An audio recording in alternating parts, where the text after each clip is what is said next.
নতুন করে আর কোনো ইতিহাস সৃষ্টি করতে পারলো না রিয়াল মাদ্রিদ।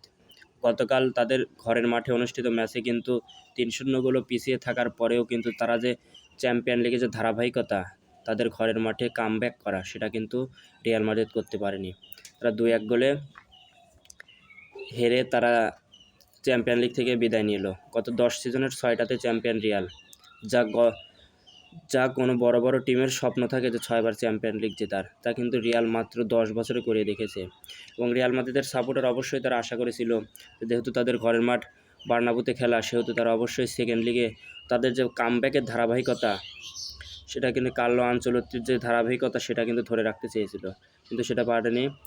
বুকায়ো সাকার গোলে প্রথমে এগিয়ে যায় আর্সেনাল, পরবর্তীতে ২ মিনিট পরেই কিন্তু ভিনিসিয়াস জুনিয়রের গোলে তারা কিন্তু ম্যাচে ফেরে।